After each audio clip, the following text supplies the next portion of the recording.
My name is Vanessa Mitchell, and at 32 years old, I never expected to be cornered in my own office by my parents and their lawyer. But there I was, frozen behind my desk as my assistant's worried voice crackled through the intercom.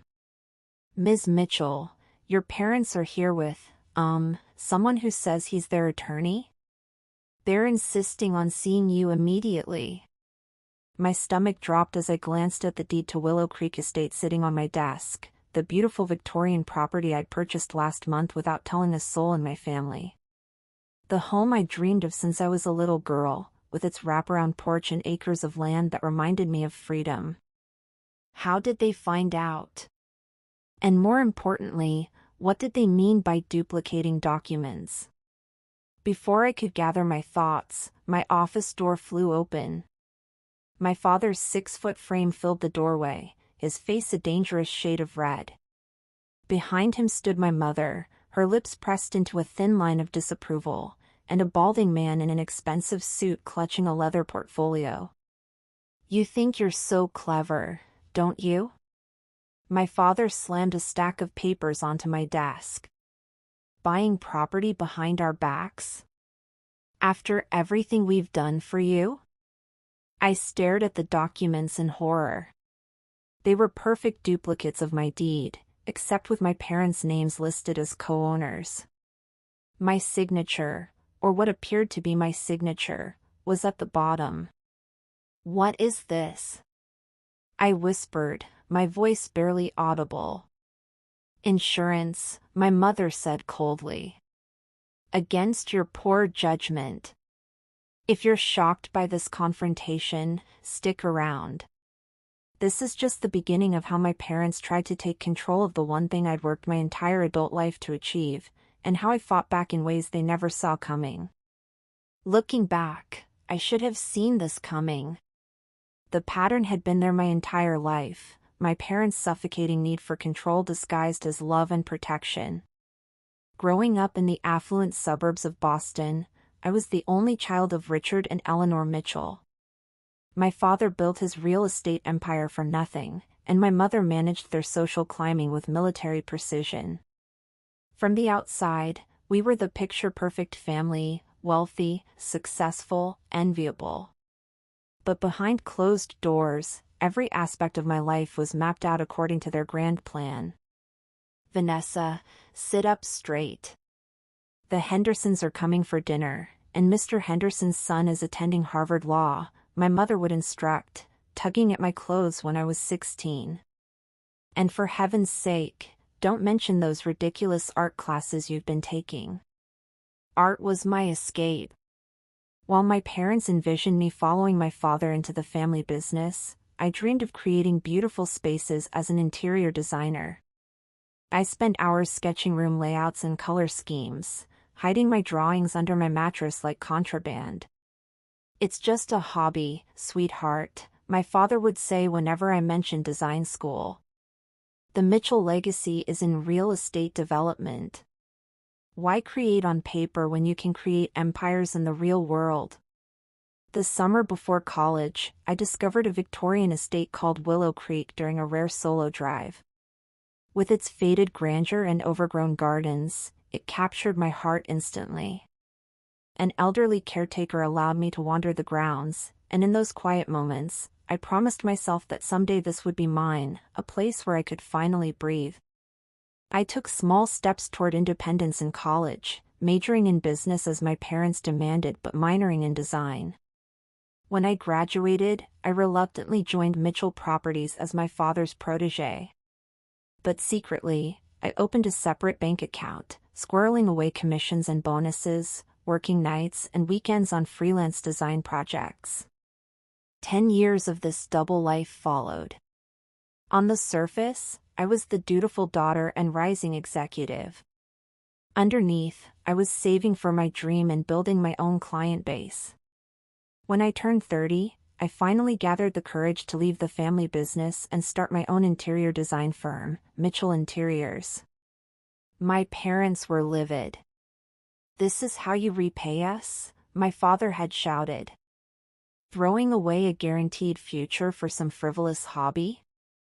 You'll come crawling back when this little rebellion fails, my mother had added with cutting certainty. But I didn't fail. Against their predictions, my business thrived. Each successful project was a quiet vindication, and 2 years later, I spotted the listing, Willow Creek Estate was for sale. The price was steep, but between my savings and a business loan, I could afford it. I made the offer immediately, sworn to secrecy by the elderly owner who remembered me from years ago. "You always had a special look in your eyes when you walked these grounds," Mrs. Winters had said when she accepted my offer. "Like you could see what this place could become again." The day I signed those papers was the proudest moment of my life. I hadn't told my parents, partly because I wanted to surprise them once renovations were complete, foolishly hoping they might finally be proud of me, but mostly because I feared exactly what was happening now, their attempt to take control. Back in my office, the lawyer cleared his throat. "Ms. Mitchell, your parents have serious concerns about this purchase. Given your limited experience in property ownership, they've taken precautionary measures to protect the family interests." "By forging my signature?" I asked, finding my voice. "That's illegal." My father scoffed. "Don't be dramatic. We've simply secured our position as advisors in this venture. The property has development potential that you're clearly missing." "Development potential?" I repeated, realization dawning. "You want to tear it down and build condos, don't you?" My mother sighed dramatically. "The land alone is worth triple what you paid if properly developed. We're trying to help you avoid a catastrophic financial mistake." The lawyer slid another document forward.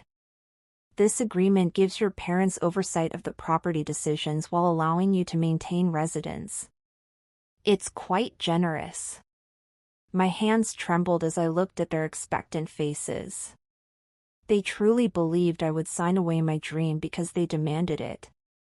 That I was still that obedient little girl desperate for their approval. "Get out," I said quietly. "Excuse me?"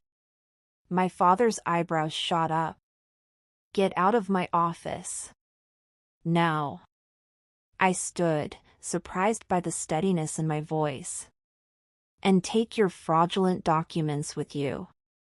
If you try to file these, I'll press charges, family or not." My mother's face paled. "You wouldn't dare." "Try me." I met her gaze without flinching. "I bought that property legally, with money I earned, and you have no right to it." "None." My father stepped forward, his voice dangerously low. "You think you can threaten us? We made you. Without us, you'd be nothing. Your clients?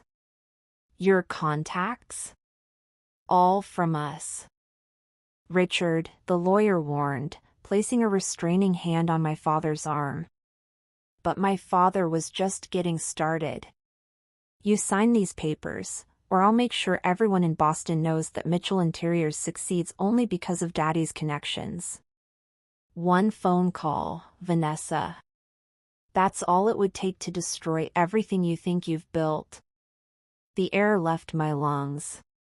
This wasn't just about the property, it was about erasing me, my work, my independence. Years of suppressed anger and hurt bubbled to the surface. "You have until Friday," my mother said, gathering her purse. "Be sensible, Vanessa." They left, taking their fraudulent documents but leaving behind the implicit threat. As the door closed, I collapsed into my chair, my professional composure crumbling. They would really destroy my reputation rather than let me succeed on my own terms. I had 3 days to figure out how to protect everything I'd worked for, my business, my dream home, and most importantly, my freedom from their control. What they didn't know was that I'd been preparing for this moment my entire life. They thought they had me cornered, but I had a few surprises of my own. My phone buzzed with a text from an unknown number. Heard your parents made their move. Ready for the counter-strike? Meet me at the usual place. 8 p.m. J. My heart raced as I read the message. Jason Winters, Mrs. Winters' grandson and my oldest friend. The one person who knew all my secrets, including the real reason I wanted Willow Creek Estate so badly. The game was about to change. And my parents had no idea what was coming. The coffee shop was nearly empty when I arrived at 7:55 p.m.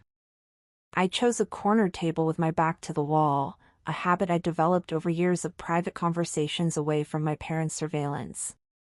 Jason was already there, 2 steaming mugs in front of him. You still take it with 2 sugars and a ridiculous amount of cream? He asked, sliding one toward me as I sat down. I managed a small smile. Some things never change. Jason Winters and I had been friends since we were 10 years old, when I'd stumbled onto his grandmother's property during one of my escapes from my parents' suffocating expectations. He'd been staying with her that summer, and we'd bonded over our shared love of the old house. While I saw its beauty and potential, Jason appreciated its history. Every creak in the floorboards told a story. So, he said, leaning forward, they finally found out. I warned you they would. I wrapped my hands around the warm mug. I thought I'd have more time. The deed was supposed to be confidential. How did they even find out? Jason's expression darkened. Your father has people everywhere, Nessa. You know that. My guess. Someone at the county clerk's office tipped him off. They forged my signature, Jason. They're trying to claim co-ownership. He wasn't surprised. Classic Richard and Eleanor Mitchell. When they can't control you directly, they manipulate the situation until they have leverage. They're threatening my business. My father said he'd tell everyone I only succeed because of his connections. My voice cracked slightly. The worst part is, some people would believe him. But we knew this was coming, Jason reminded me gently. That's why we made contingency plans. He was right. For the past 2 years, as my design business grew and I saved for Willow Creek, Jason and I had methodically prepared for my parents' inevitable interference. As a corporate attorney specializing in family business disputes, Jason understood better than most how wealth and power could corrupt family dynamics. Did you bring the documents I asked for? He asked. I nodded, pulling a USB drive from my purse. Everything's here, original deed, financial records proving the money was mine alone, emails with Mrs. Winters about the sale, and recordings of every conversation with my parents about my business since I left Mitchell Properties. Good. He pocketed the drive. Massachusetts is a 2-party consent state for recordings, but since these were business discussions in your office and you have that little disclosure sign about recording for quality assurance, we should be covered. I took a long sip of coffee. Will it be enough? It's a start. Jason's eyes met mine. But Vanessa, you need to be prepared. This won't just be a legal battle, it's going to get personal. You know better than anyone how your parents operate. I did know. The memory of my 16th birthday flooded back, the day I realized the true extent of my parents' control. I'd been dating Ben Collins, a boy from my art class whose family owned a local hardware store. He was kind, creative, and made me laugh, everything my parents would disapprove of. We'd kept our relationship secret for months, meeting in the school art room during lunch and texting late into the night. For my birthday, Ben had saved up to buy me a beautiful set of professional sketching pencils. I'd treasured them, hiding them in my school locker rather than risk bringing them home. The night of my birthday dinner, I'd been shocked to find Ben and his parents at our house, invited by my mother for what I thought was a gesture of acceptance. My heart had soared with hope as we all sat down to an elegant meal. Until my father raised his glass for a toast. To new beginnings and partnerships, he'd said smoothly. William, I'm looking forward to our hardware stores becoming part of the Mitchell Commercial Properties. The acquisition papers should be ready next week.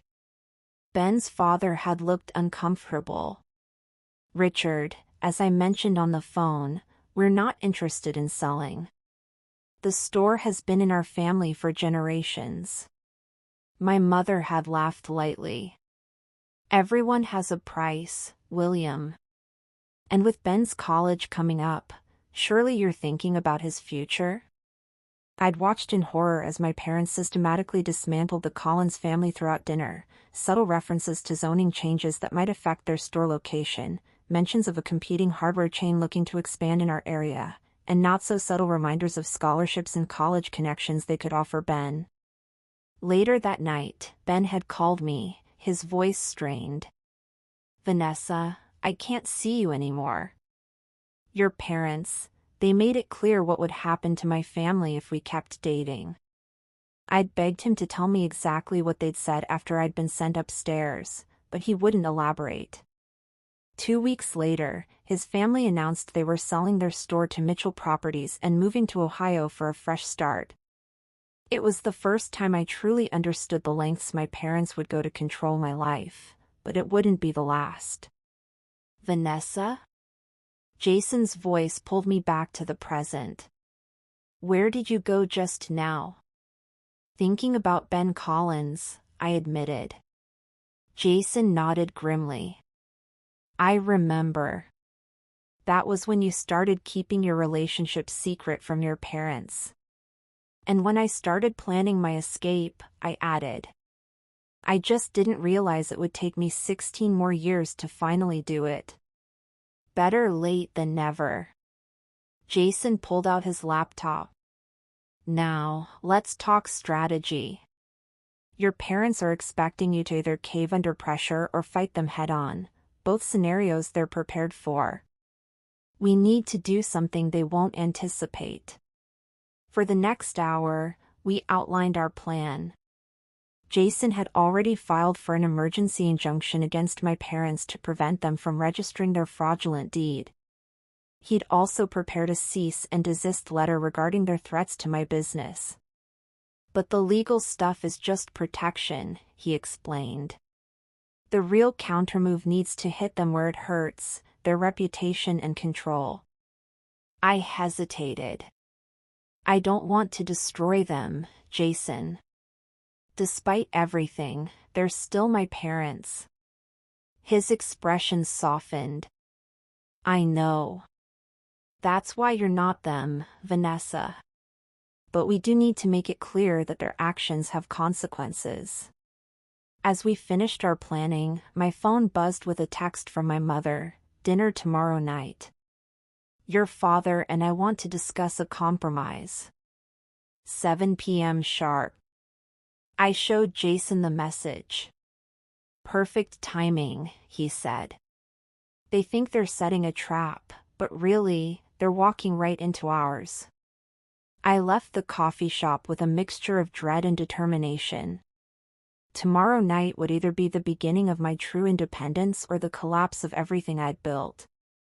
As I drove home, I couldn't help wondering what my life might have been like with parents who supported my dreams instead of trying to reshape them.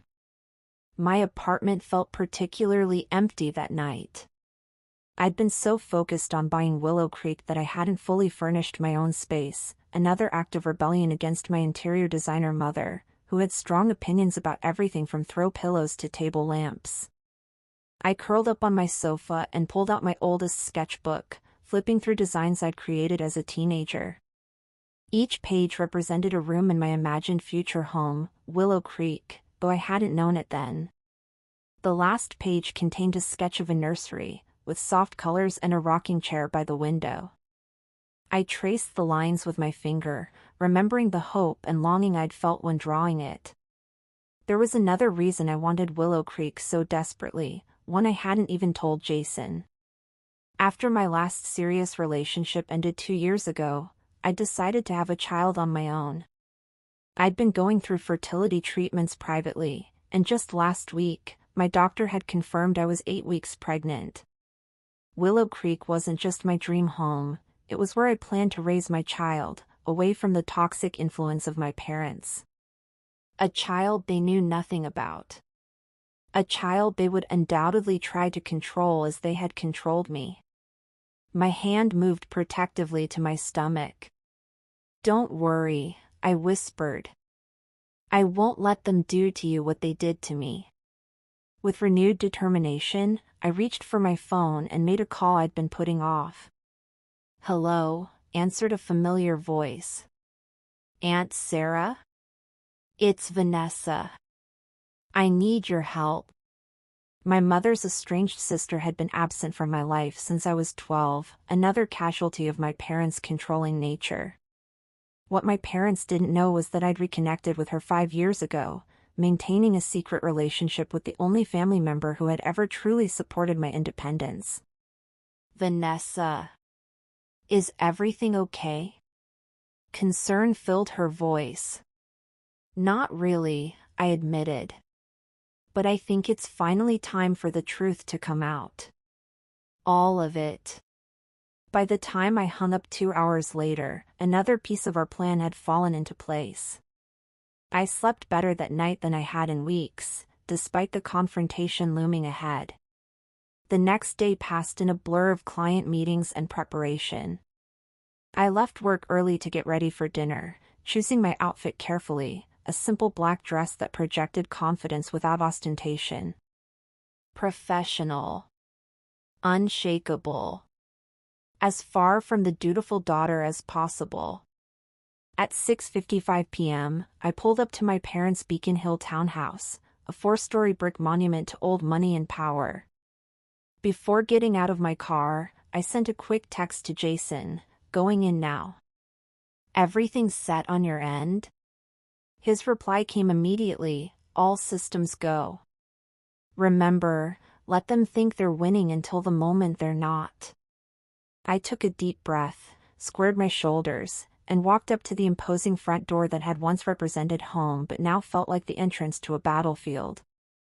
My mother opened the door herself instead of having their housekeeper do it, a small detail that told me how important this dinner was to them. Her smile was tight, her eyes calculating as she air-kissed my cheek. "Vanessa, darling. Right on time." She ushered me inside. "Your father's waiting in the study." As I followed her down the familiar hallway, past the formal portraits of Mitchell ancestors and the showcase of family achievements, I felt a strange calm settle over me. For the first time in my life, I was walking into their domain not as their subordinate, but as their equal. My father stood by the fireplace, tumbler of scotch in hand, when we entered. He nodded curtly in greeting. "Vanessa," he said, his tone businesslike. "Glad you could make it. Drink?" "No, thank you," I replied, thinking of the baby. "I'd rather keep a clear head for this discussion." He smirked slightly, mistaking my refusal for nervousness. "Probably wise." My mother gestured to the sofa. "Shall we sit? Roberts will serve dinner in 30 minutes, which should give us plenty of time to resolve this misunderstanding." I remained standing. "Before we begin, I'd like to know exactly what you're proposing." My father set down his glass. "It's simple, really. We withdraw the co-ownership claim, you retain full ownership of the property, but you agree to consult us on any major decisions regarding its use or development." "Define consult," I said. "You present any renovation or usage plans to us for approval before proceeding," my mother clarified, as if explaining something obvious. "It's for your own protection, Vanessa. Your design aesthetic is charming, but lacks the sophistication needed for a property of this caliber. I bit back a retort about my award-winning designs and instead asked, "And if we disagree?" My father's expression hardened. "Then we retain veto power. It's non-negotiable." "I see." I nodded slowly. "And my business? Your threats to undermine my reputation?" "Water under the bridge," he said magnanimously. "So long as we have an understanding about the property." My mother smiled thinly. Families should stick together, after all. I finally sat down, making a show of considering their offer. "It sounds reasonable on the surface." Hope flickered in my mother's eyes, the same predatory gleam I'd seen when she thought she was about to close a social coup. "But," I continued, "I have a few questions about the legal structure of this arrangement." As they launched into explanations of the control they intended to maintain, my phone vibrated in my purse. The signal I'd been waiting for. "Excuse me," I said, interrupting my father mid-sentence. "I believe that's my lawyer calling. Since we're discussing legal matters, I should take it." Before they could object, I answered the call and put it on speaker. "Jason? I'm here with my parents discussing the property arrangement." "You're on speaker." There was a pause, then Jason's clear, professional voice filled the room. "Perfect timing, Vanessa. I wanted to let you know that Judge Harrington just granted our emergency injunction and has scheduled a hearing for Monday regarding the fraudulent documents." My father's face darkened. "What is this?" "Oh," I said innocently, "did I forget to mention? Jason is my attorney now." "Jason Winters?" "His grandmother was the previous owner of Willow Creek." My mother's composure slipped. "You had no right to." "I also have some interesting news," Jason continued smoothly.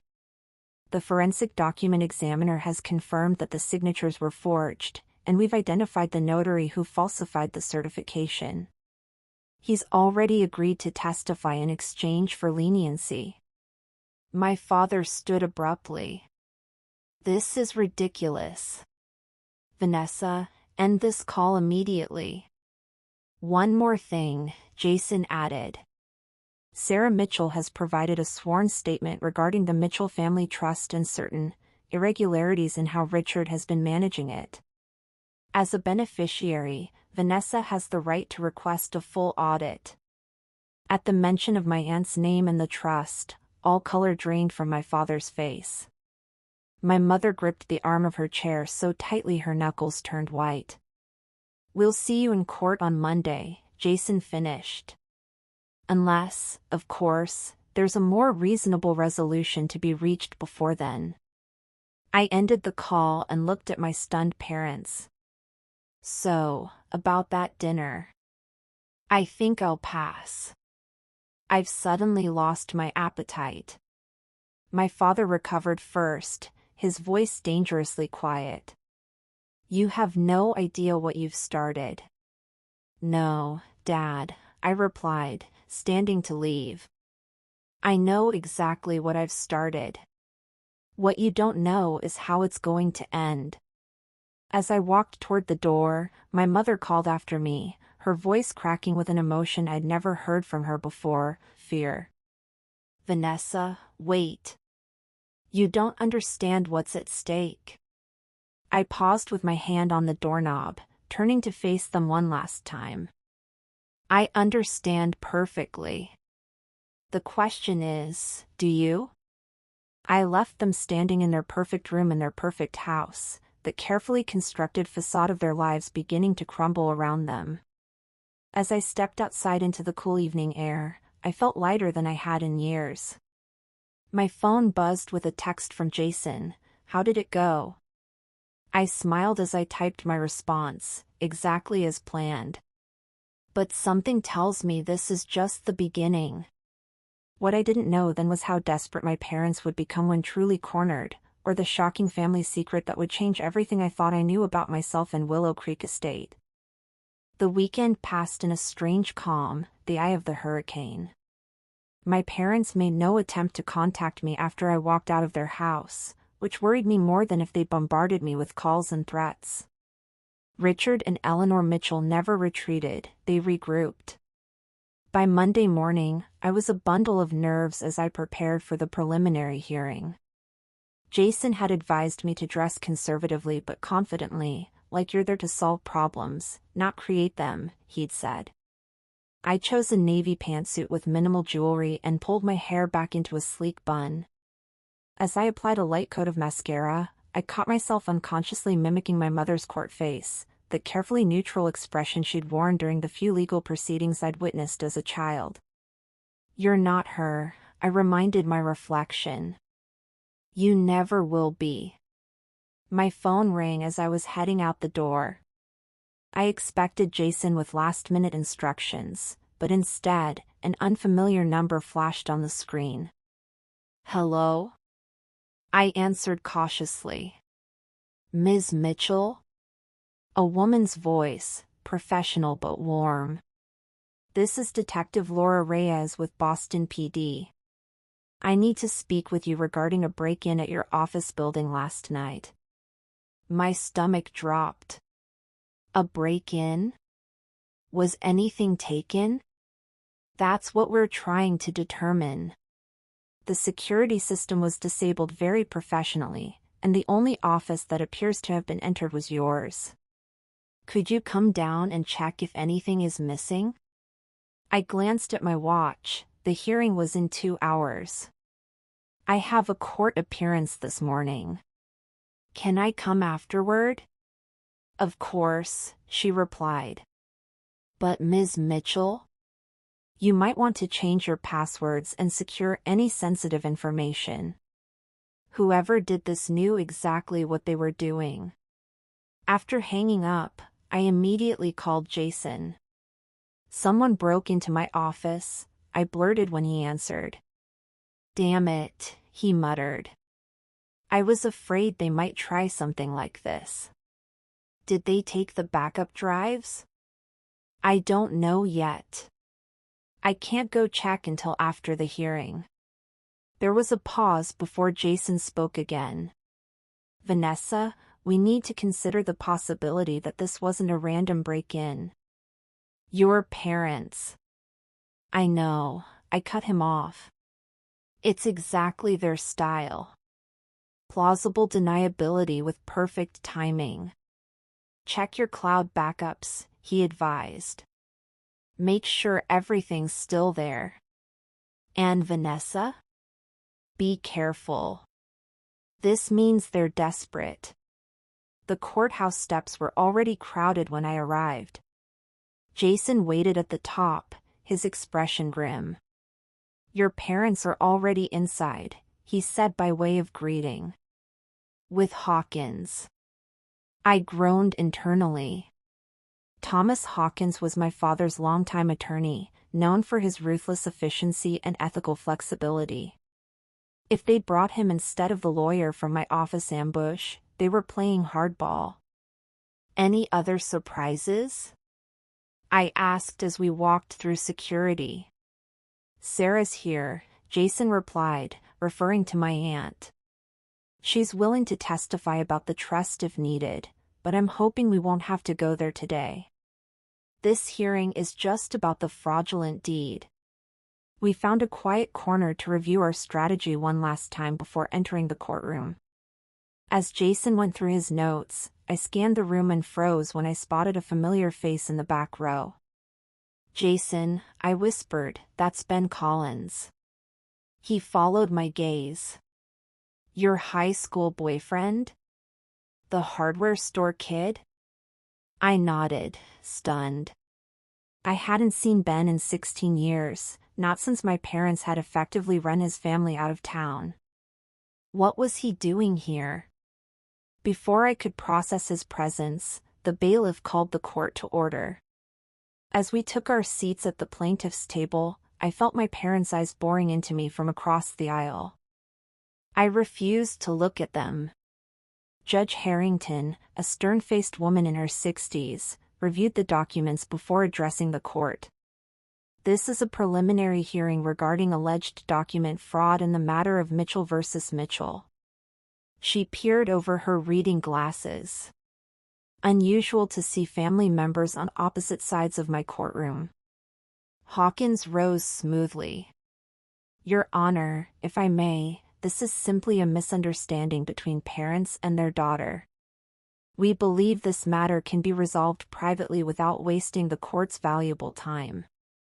Jason stood as well. With respect, Your Honor, my client has evidence of deliberate fraud, including forged signatures and a falsified notary seal. This goes well beyond a family misunderstanding. The judge nodded. I'm inclined to agree, Mr. Hawkins.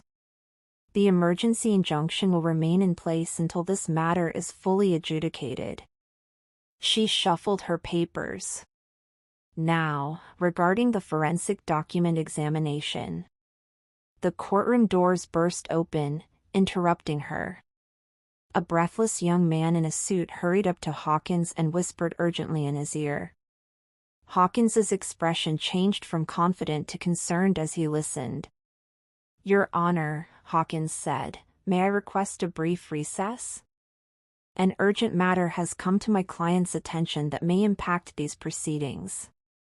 Judge Harrington frowned. We've barely begun, Counselor. It's a matter of some delicacy, Your Honor, Hawkins insisted. 15 minutes is all I require. The judge sighed. Fine. 15-minute recess. Not a minute more. As she left the bench, my parents huddled with Hawkins and the messenger, their faces tight with concern.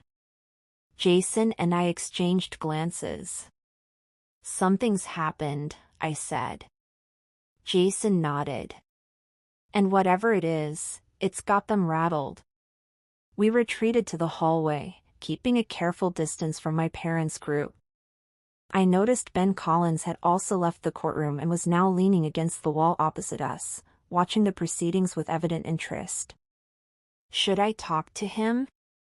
I asked Jason, nodding toward Ben. Not yet, Jason advised. Let's see what this recess is about first. We didn't have to wait long. Hawkins approached us, his usual swagger noticeably subdued. Mr. Winters, Ms. Mitchell, he greeted us stiffly. My clients would like to propose an immediate settlement conference. Jason raised an eyebrow. That's a sudden change of heart, Counselor. What prompted it? Hawkins glanced over his shoulder at my parents, who were watching us intently. Let's just say certain documentation has come to light that makes prolonging this dispute unproductive for all parties. What documentation? I asked directly. Hawkins ignored my question. The Mitchell family has a long history in this community. Preserving its reputation should be a priority for everyone involved. The threat was thinly veiled. Jason stepped closer, lowering his voice.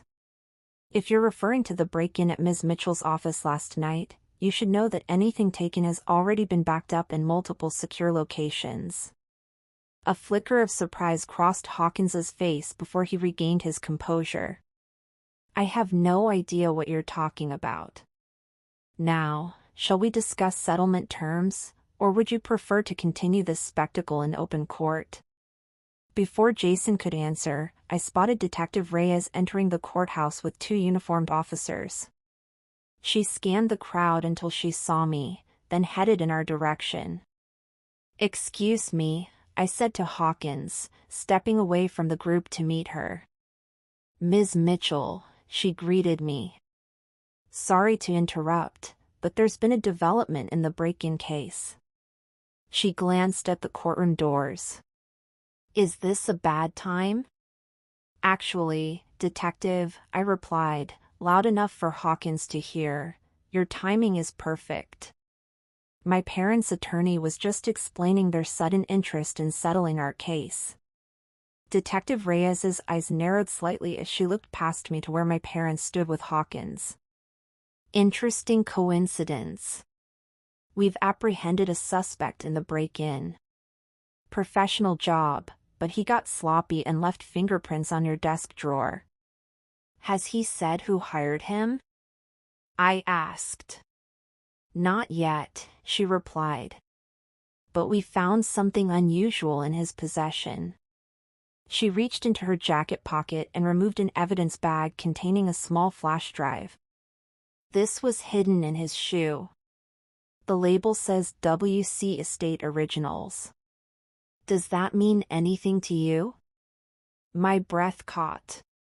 Those were my original design plans for Willow Creek, the ones I'd been working on for years, stored in my office safe. Plans that proved I'd been interested in the property long before my parents claimed I was acting impulsively. "Yes," I said carefully. "Those are my proprietary design plans. They were in my office safe." Detective Reyes nodded. The safe was expertly cracked. Whoever hired this guy paid top dollar. She glanced again at my parents.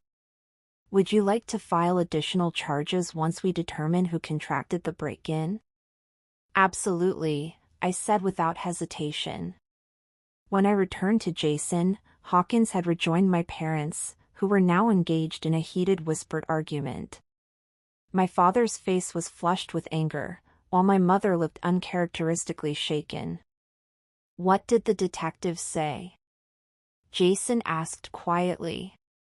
"They caught the thief," I explained. "Found my design plans on him." "Jason, this proves my parents were behind the break-in." He nodded grimly. "And it gives us significant leverage." He looked toward the opposing group. "Your father doesn't look happy." "He's not used to his plans falling apart," I observed. "My mother seems genuinely scared, though." "That's new." The bailiff appeared at the courtroom door. "Judge Harrington will resume in 2 minutes." As everyone began filing back in, Ben Collins approached me. Up close, I could see the years had been kind to him, a few laugh lines around his eyes, but the same warm smile I remembered. "Vanessa," he said simply. "It's been a long time." "Ben," I replied, surprised by how emotional I felt seeing him. "What are you doing here?" He glanced at my parents, who were pretending not to watch us. "Let's just say I have a vested interest in seeing justice done. We should talk after this is over." Before I could ask what he meant, Jason touched my elbow. "We need to go in." Once everyone was seated, Judge Harrington addressed the court. "Mr. Hawkins, have you resolved the urgent matter that required our recess?" Hawkins stood. "Your Honor, my clients would like to withdraw their claim to the Willow Creek property and acknowledge that the documents in question were improperly prepared." A murmur ran through the courtroom. Judge Harrington looked surprised. "That's a significant change in position, Counselor." "Yes, Your Honor." Upon further reflection, my clients recognize that this dispute has taken an unfortunate turn and wish to resolve it amicably. Jason rose. "Your Honor, while we appreciate the defendant's change of heart, there remains the matter of the fraudulent documents themselves and the potential criminal charges. My clients are prepared to make financial restitution," Hawkins interrupted. "And to issue a formal apology." Judge Harrington looked between the two attorneys. "Mr. Winters, is your client amenable to resolving this matter out of court?" Before Jason could answer, I stood. "Your Honor, if I may address the court directly?" She nodded. "Go ahead, Ms. Mitchell." I took a deep breath. I came here today seeking justice for a clear violation of my legal rights. What I've discovered in the process, including a break-in at my office last night that the police have linked to stolen property found on the perpetrator, suggests that this is not merely about a deed but about a pattern of control and manipulation. I finally turned to look directly at my parents. My father's jaw was clenched in fury, but my mother wouldn't meet my eyes.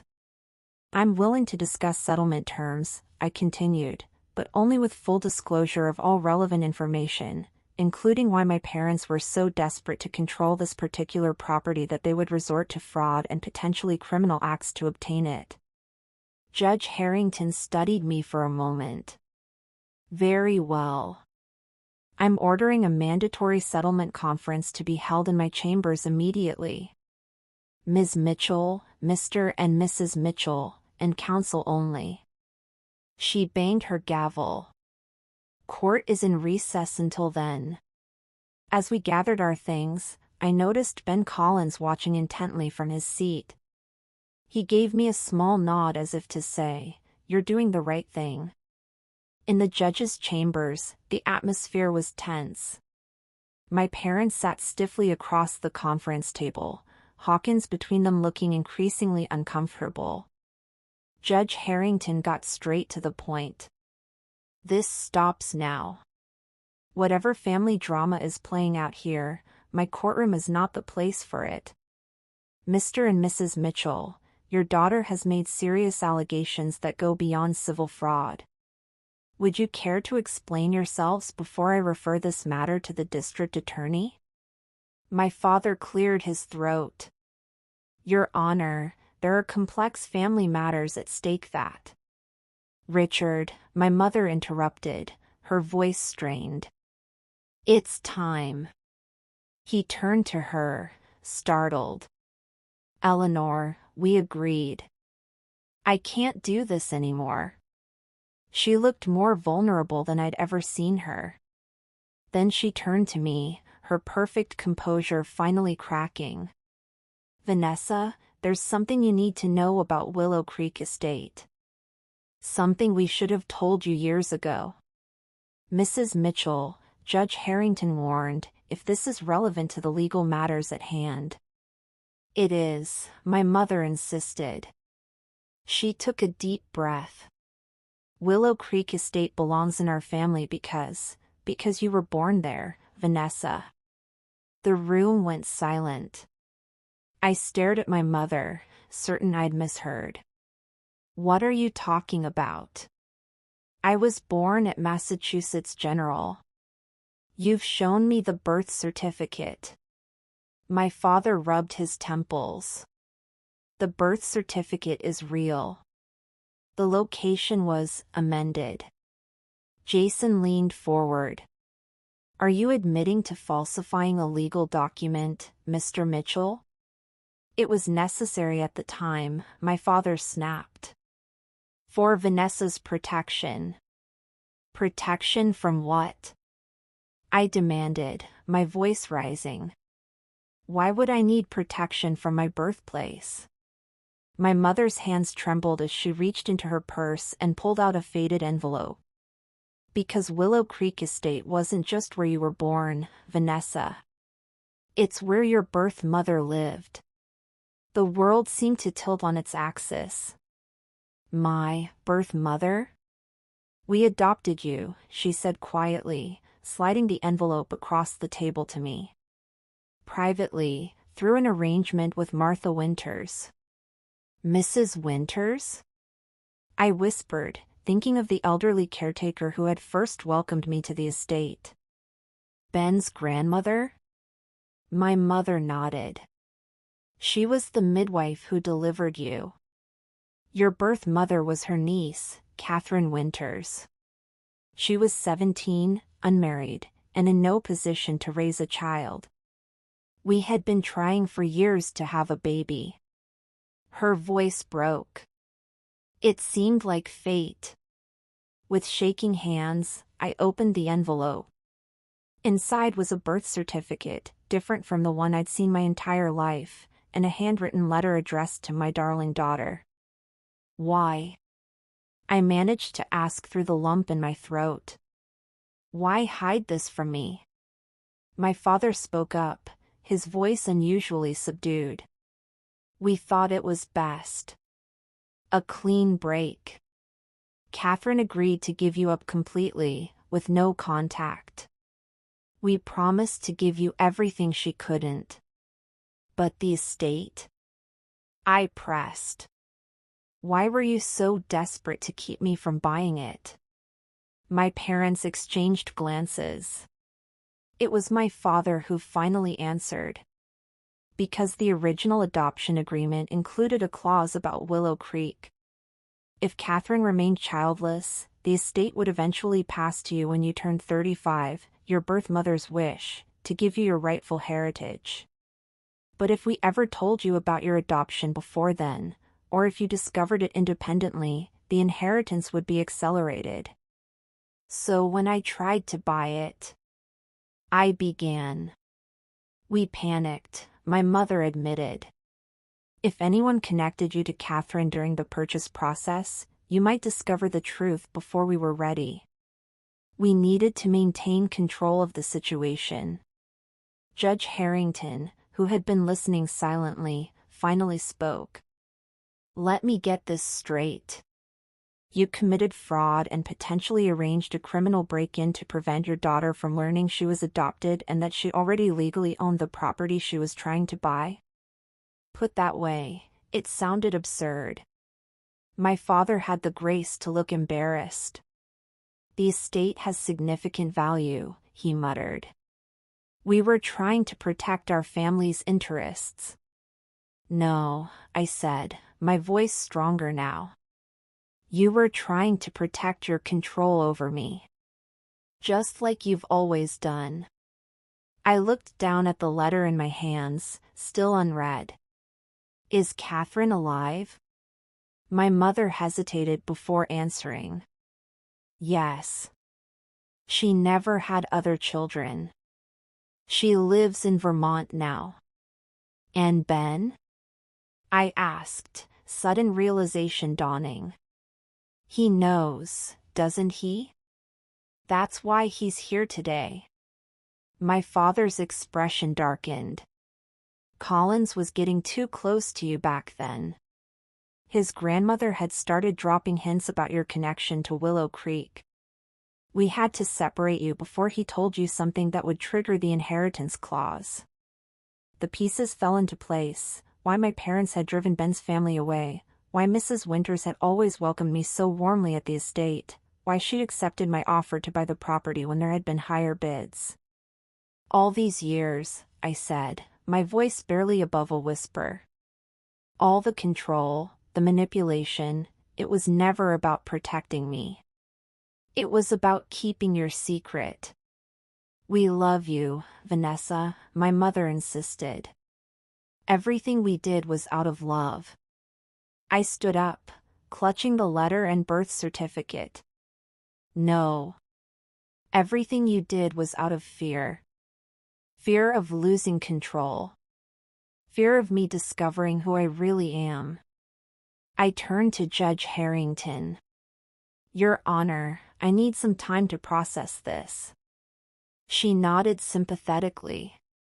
Understandable. We'll reconvene tomorrow at 10 a.m. to formalize any settlement. In the meantime, Mr. and Mrs. Mitchell, I strongly advise you to be completely transparent with your daughter about any other secrets you might be keeping. The court does not look kindly on fraud, regardless of the motivation. As we left the chambers, I felt numb, barely aware of Jason guiding me through the courthouse. In the main hall, Ben was waiting, concern evident on his face. Vanessa, he approached cautiously. Are you all right? I looked at him, really looked at him, seeing now the similarities to Mrs. Winters around his eyes. Did you know? All this time? He nodded solemnly. Not when we were teenagers. My grandmother told me after we moved away. I've been trying to find the right way to tell you for years, but your parents made it nearly impossible to contact you directly." "Why now?" I asked. "Because my grandmother made me promise to make sure you got the truth before it was too late." He hesitated. "And because Catherine, your birth mother, is finally ready to meet you. If you want that." I clutched the unopened letter tighter. "I don't know what I want right now." "That's okay," he said gently. "But when you're ready, I'm here to help. We all are." As Jason led me out of the courthouse, reporters were gathering on the steps, alerted by the courthouse gossip mill that something significant had happened in the Mitchell case. I wasn't ready to face them, wasn't ready to face anyone. "Take me to Willow Creek," I told Jason. "I need to see it, knowing what I know now." As we drove through the city toward the estate that was apparently my birthright, I finally opened the letter from the mother I'd never known. The first line broke my heart and healed it simultaneously. "My darling daughter, if you're reading this, you've finally found your way home." The truth was finally emerging, but the biggest revelation and decision still lay ahead. Tomorrow, I would have to choose how to confront my parents about 32 years of lies, and decide whether to meet the woman who had given me life and then let me go. And somewhere in the back of my mind, I wondered how my own child, the baby growing inside me that no one yet knew about, would fit into this complex family legacy. The morning sun filtered through the leaded glass windows of Willow Creek Estate, casting prismatic patterns across the hardwood floors. I'd spent the night in what had once been the library, sleeping fitfully on an old chaise lounge, surrounded by dust covers and echoes of the past. My past, apparently. I stood at the bay window, watching the mist rise from the gardens. In the distance, the old caretaker's cottage, where Ben told me his grandmother had delivered me 32 years ago, stood like a silent witness to secrets long buried. Catherine's letter lay open on the side table where I'd read it a dozen times since yesterday. 8 pages of beautiful, heartbreaking words from a 17-year-old girl to the daughter she would never know. She described her fears, her dreams, and most painfully, her reasons for giving me up. Not because she didn't want me, but because she believed the Mitchells could give me opportunities she couldn't. "They have everything I don't, money, stability, connections," she'd written.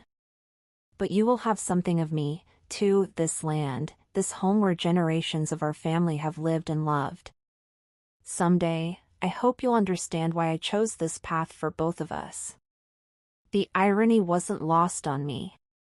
Catherine had chosen the Mitchells because she thought they could provide a better life, never imagining they would use that life to control me at every turn. She had entrusted them with her child and her family legacy, and they had buried both under layers of deception. My phone buzzed with a text from Jason, hearing in 2 hours. "Your parents are requesting a private meeting beforehand. Your call." I stared at the message, my emotions a tangled knot. Anger, betrayal, grief, but also a strange sense of clarity. For the first time in my life, I understood why I'd always felt drawn to this place, why my parents had fought so hard against my independence, why certain doors had always remained firmly closed. I texted back, "Tell them to meet me at Willow Creek. Now." Then I called Ben. "Morning," he answered, voice still rough with sleep. "How are you holding up?" "As well as can be expected," I replied. "Listen, my parents are coming here to talk. I'd like you to be present, if you're willing." There was a pause. "Are you sure? This seems like a family matter." "You are family, apparently," I said, surprising myself with the certainty in my voice. "Besides, I need someone there who has no reason to lie to me." "I'll be there in 30 minutes, he promised. After hanging up, I wandered through the dusty rooms of what was now unquestionably my house.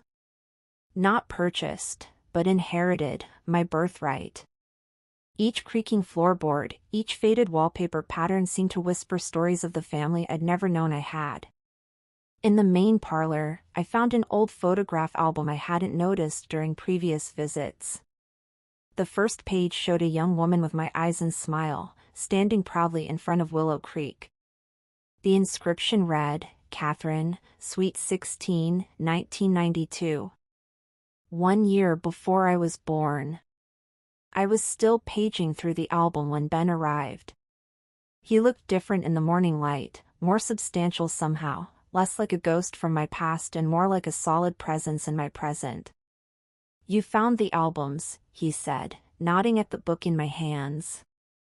"Grandma kept them all these years, hoping someday you'd see them." "There's so much I don't know," I said quietly. "About Catherine, about this place, about myself." Ben sat beside me on the dusty sofa. "Catherine asked about you all the time." Grandma would share whatever information she could gather, school achievements, newspaper mentions of the Mitchell family. She kept a scrapbook. But she never tried to contact me directly. The adoption agreement was ironclad. Eleanor and Richard made sure of that. His expression darkened. "When you started visiting the estate as a teenager, Grandma nearly broke down and told you everything. But she was afraid of what your parents might do if she violated the terms. So instead, she welcomed me here whenever I came, I realized. Let me fall in love with the place on my own." Ben nodded. "She always said some connections transcend paperwork.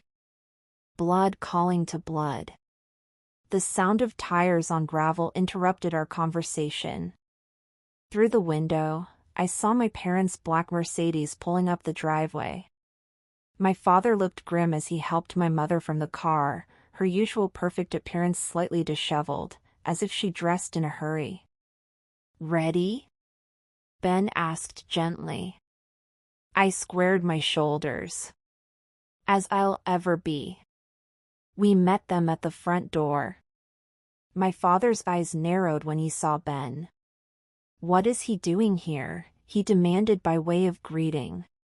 "Supporting me," I replied calmly. "Something you might want to try sometime." My mother's gaze darted around the entrance hall, taking in the dusty grandeur. "You spent the night here?" "Vanessa, the place isn't even habitable yet." "And yet, it's been in my blood all along." I led them into the parlor, where Catherine's photograph album still lay open. "Please, sit down. We have a lot to discuss before the hearing." They perched uncomfortably on the edge of an old sofa, looking out of place in their expensive clothes. Ben stood by the fireplace, a silent guardian of sorts, while I remained standing, needing the psychological advantage of height. "I've read Catherine's letter," I began without preamble. "And I have questions." My father straightened his tie, slipping back into business mode. "We're prepared to answer everything now, Vanessa. No more secrets." "Why?" I asked simply. "Why lie to me my entire life? Why not tell me I was adopted when I was old enough to understand?" My parents exchanged glances. It was my mother who answered. "We were afraid," she admitted, her voice smaller than I'd ever heard it. "At first, we told ourselves you were too young. Then, when you were older, we worried that you'd want to find Catherine, that you might prefer her. So instead, you controlled every aspect of my life to make sure I never strayed too far." My father leaned forward. "We wanted to protect what we had built. Our family. Our legacy." "Your legacy," I corrected. "Not mine, apparently." "That's not true," he insisted. "Everything we've done has been to secure your future, to give you advantages. To mold me into what you wanted," I interrupted. But what about what I wanted? What about my dreams, my choices? My mother dabbed at her eyes with a monogrammed handkerchief. We thought we knew what was best for you. No, I said firmly. You knew what was best for yourselves. There's a difference. I picked up Catherine's photograph, studying the young face so similar to my own. Did you ever consider that I had a right to know my own history? That Catherine had a right to know her daughter? The agreement, my father began, was a contract signed by scared teenagers and manipulative adults, Ben interjected. Not exactly the foundation for ethical decision-making. My father glared at him. You're hardly in a position to judge, Collins. Where was your family's ethical stance when accepting our very generous relocation package? Ben met his gaze steadily. My parents did what they thought they had to do to protect me. Just like Catherine did what she thought was best for Vanessa. The difference is, they didn't spend the next 3 decades lying about it. Before my father could retort, I raised my hand. Enough. This isn't about ancient history. It's about what happens next. I turned back to my parents. Judge Harrington expects a settlement agreement today. Here are my terms. I outlined what I wanted clearly and concisely, a public acknowledgement that the fraudulent deed was their doing, no criminal charges if they cooperated fully, and most importantly, complete transparency about my adoption and birthright going forward. And I want to meet Catherine, I finished. With your blessing or without it. My mother's face crumpled. You're replacing us. No, I said, gentler now. I'm not replacing anyone. I'm simply reclaiming the parts of myself that were hidden away. You'll always be my parents, the people who raised me, for better or worse. But Catherine is part of my story too. And so is this place. My father stood abruptly and walked to the window, staring out at the grounds. When he turned back, I was surprised to see genuine emotion on his face.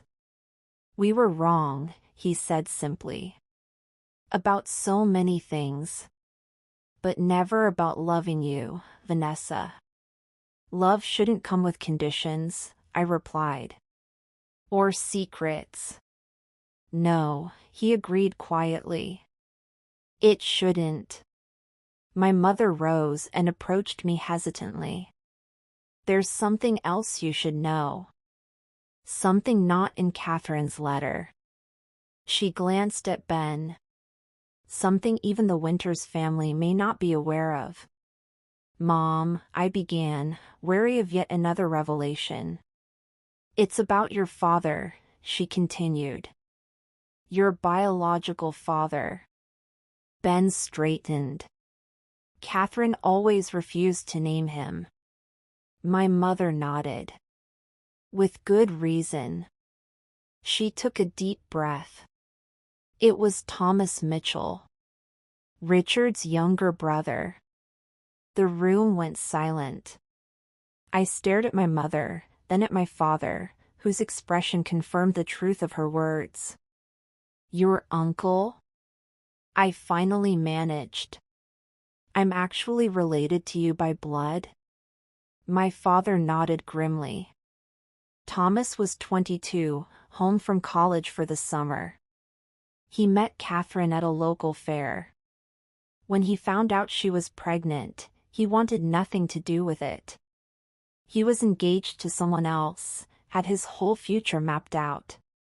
So you stepped in, I realized. We'd been trying for years to have a child, my mother explained. When Richard learned his brother had gotten a local girl pregnant, it seemed like providence. A Mitchell child who needed a home. Thomas agreed to sign away his parental rights on the condition that no one ever knew he was the father, my father continued. Not you, not the Winters family. No one.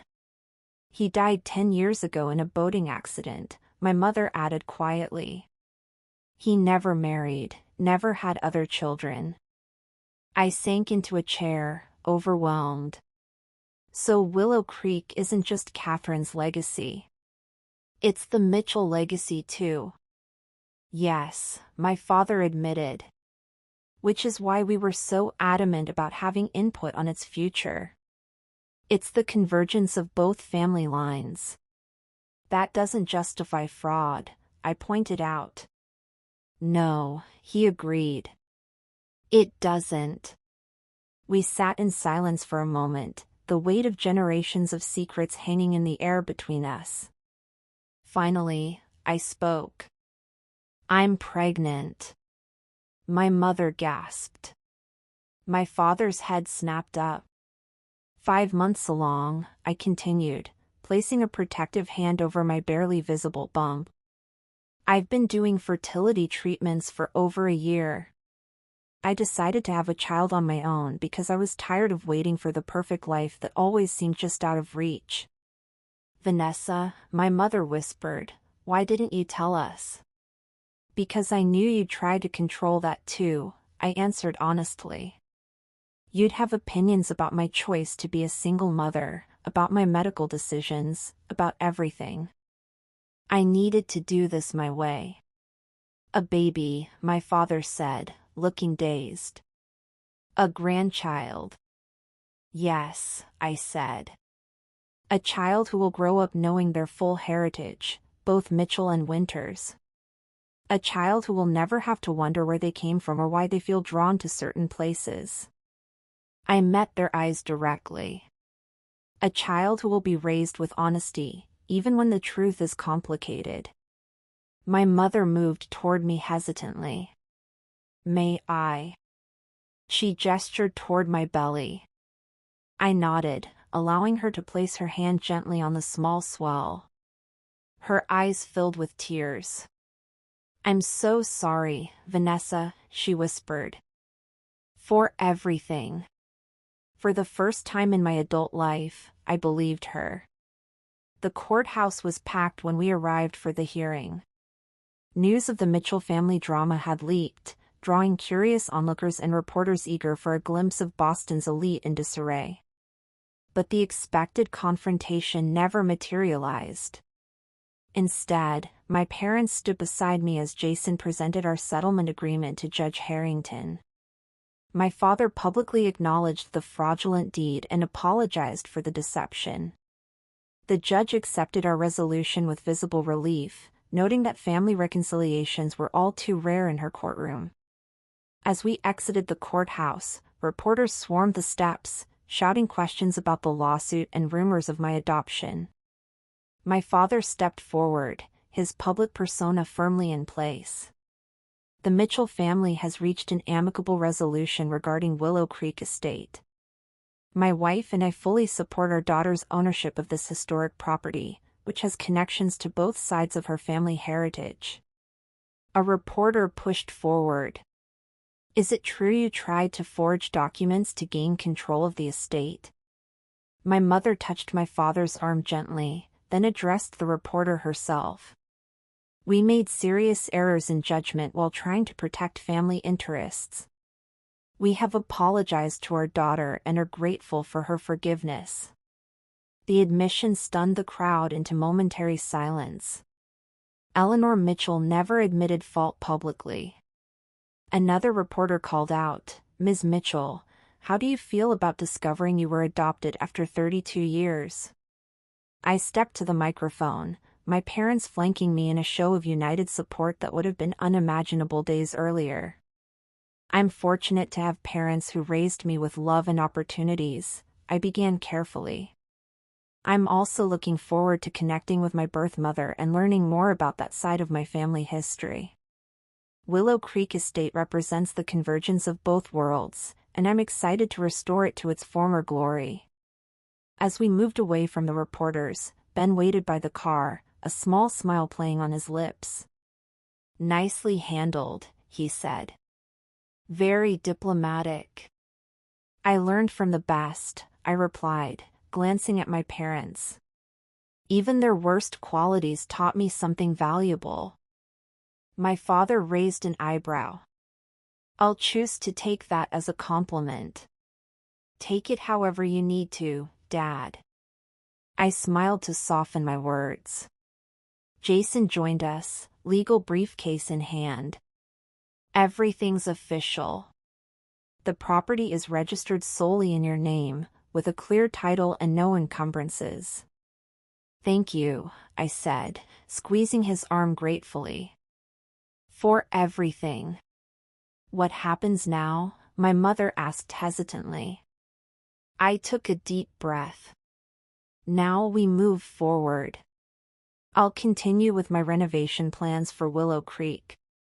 I'd welcome your input, I added, looking at my parents, but the final decisions will be mine. My father nodded, accepting the new boundaries.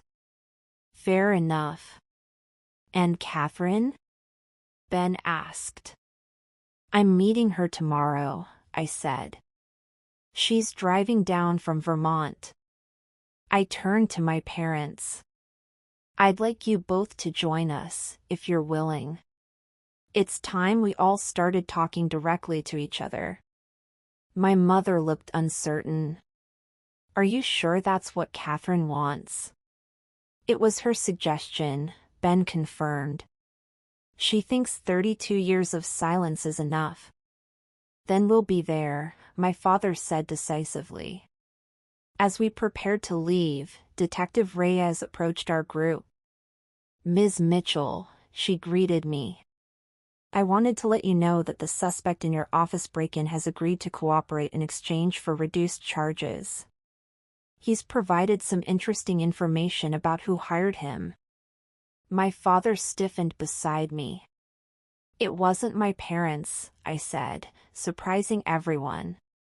Despite appearances, I don't believe they would resort to actual criminal activity.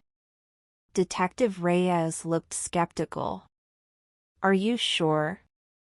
Because he specifically mentioned being hired by Thomas Hawkins, I interrupted. My father's attorney. Acting without my parents' knowledge or consent. My father's head snapped toward me, shock evident on his face. Detective Reyes studied me carefully. That's exactly what he said. How did you know? Because I know my parents, I replied simply. They may have made terrible choices, but breaking and entering isn't their style. Legal manipulation is more their speed. I glanced at my father. I assume Mr. Hawkins has been terminated as your counsel? My father cleared his throat. Effective immediately. Detective Reyes nodded. Well, we'll still need statements from everyone. But I appreciate the clarity. She handed me her card. Call my office to schedule a time. As she walked away, my father turned to me. Why did you do that? Do what? Defend us. You could have let her believe we were behind it. Because it's the truth, I said. And I'm tired of lies, even convenient ones. My mother touched my arm tentatively. Thank you. Don't thank me yet, I warned. We have a long way to go before I fully trust either of you again. But it's a start. 1 month later. The nursery was coming together beautifully. Soft green walls, cloud-like curtains, and a handcrafted crib that Ben had restored from the Willow Creek attic, the same crib, Catherine told me, that had held generations of Winter's babies, including me for the brief time I'd spent at the estate after my birth. I stood by the window, smoothing my hand over my now visible pregnancy bump, watching the sunset paint the gardens in golden hues. The past month had been a whirlwind of changes, conversations, and careful healing.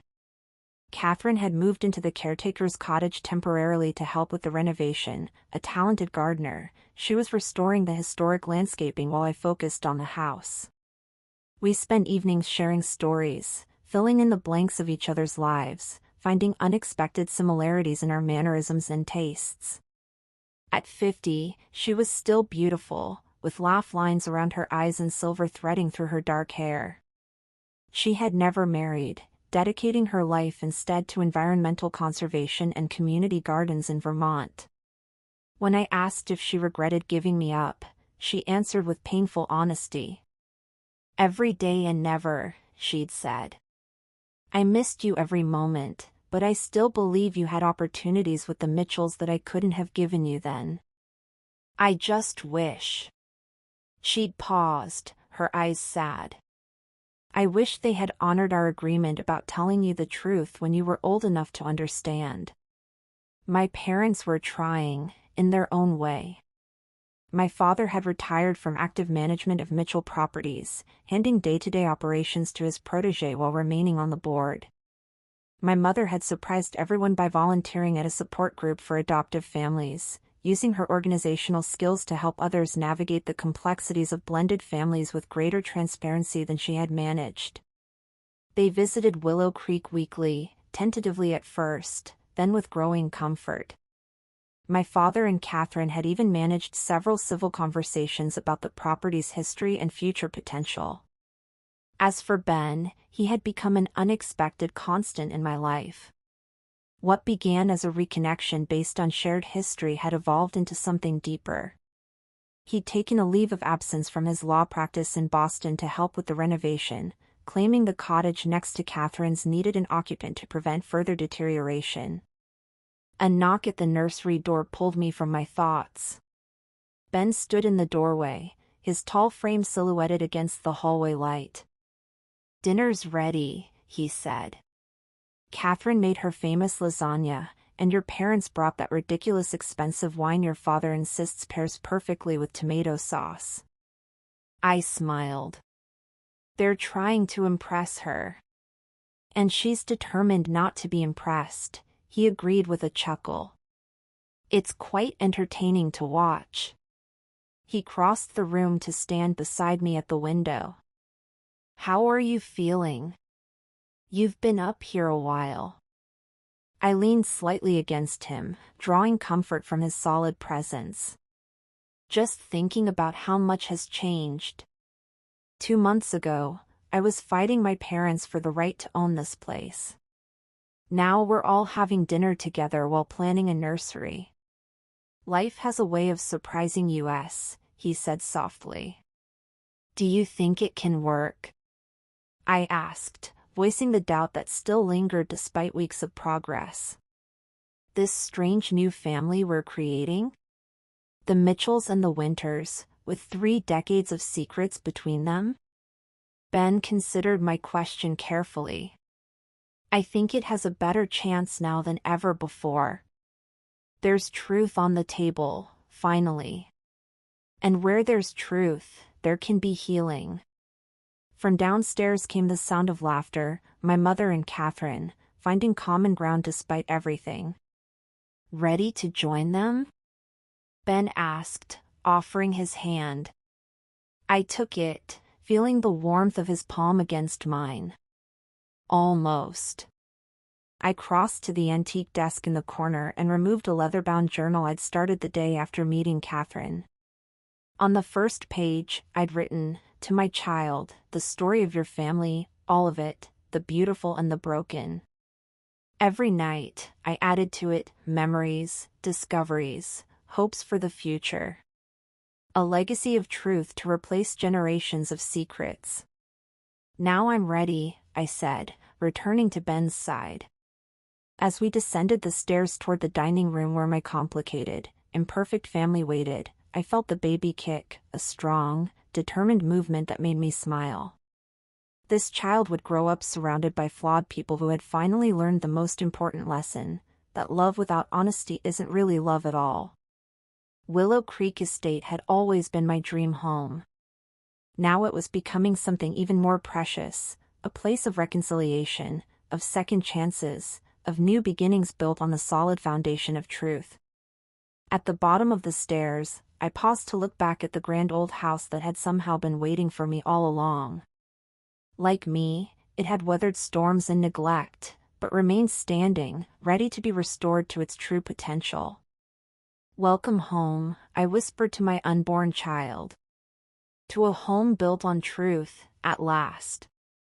Have you ever discovered a family secret that changed everything you thought you knew about yourself? Share your story in the comments below.